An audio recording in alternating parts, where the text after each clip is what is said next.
Baik, perkenalkan nama saya Sefanya Jeremia Masih dengan NIM 2102110600110. Kelas pengantar Teknik Informatika akan menjelaskan tentang pengenalan sistem informasi.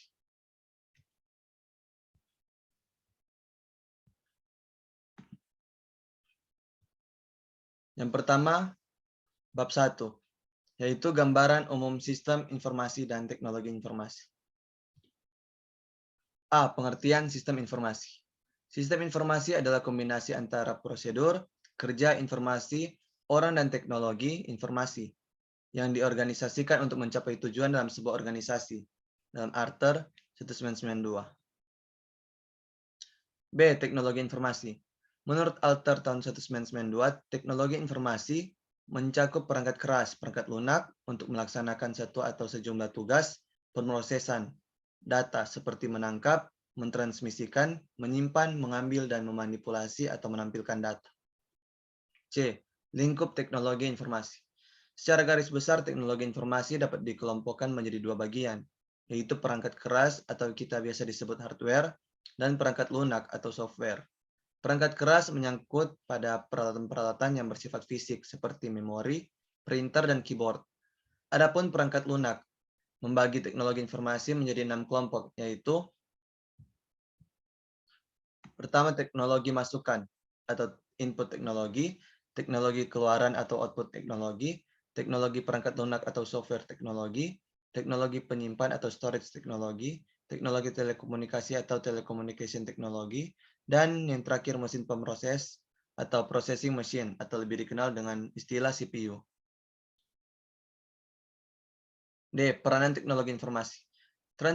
Transfer uang melalui e-banking yang dapat dilakukan di rumah merupakan sejumlah contoh hasil penerapan teknologi informasi.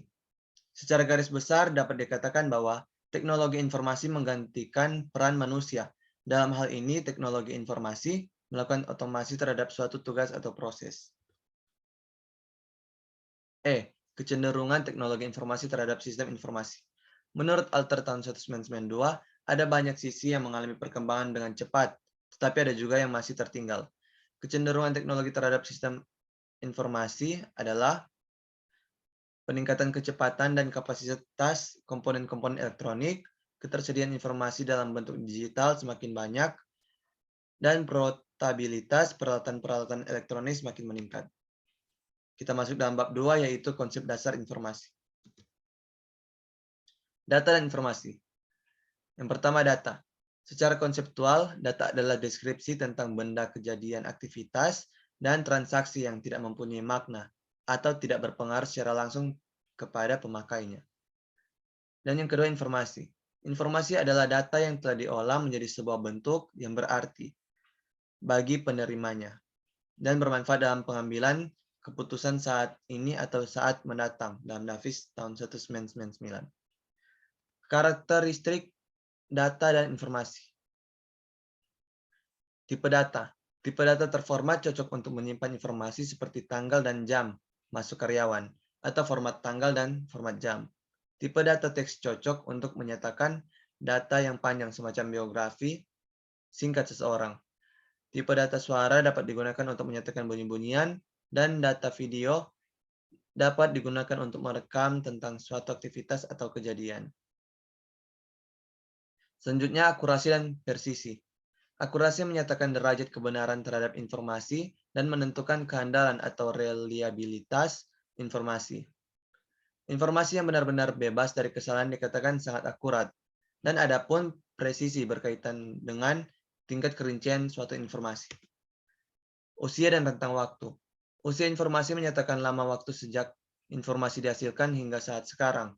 Usia informasi mudah diketahui jika informasi yang dihasilkan berdasarkan laporan internal. Namun, kalau laporan yang dihasilkan oleh pihak eksternal, usia yang pasti ada sulit diketahui. Selanjutnya, tingkat keringkasan dan kelengkapan. Istilah informasi overload atau informasi yang berlebihan merupakan istilah yang ditujukan untuk menyatakan adanya informasi yang melimpah ruah dan membingungkan. Pada keadaan seperti ini, ada kemungkinan penerima informasi mengabaikan informasi yang formal dan berganti menggunakan petunjuk-petunjuk tak formal dalam pengambilan keputusannya. Selanjutnya, kemudahan akses. Agar informasi bisa diterima oleh pemakai dengan lancar, kemudian akses terhadap informasi harus terjamin. Sumber. Sumber informasi dapat bersifat internal atau eksternal. Sumber internal berasal dari perusahaan itu sendiri, dan sumber data eksternal berasal dari lingkungan. Relevansi dan nilai. Relevansi berarti bahwa informasi benar-benar memberikan manfaat bagi pemakainya. Tentu saja relevansi informasi untuk setiap pemakai berbeda-beda.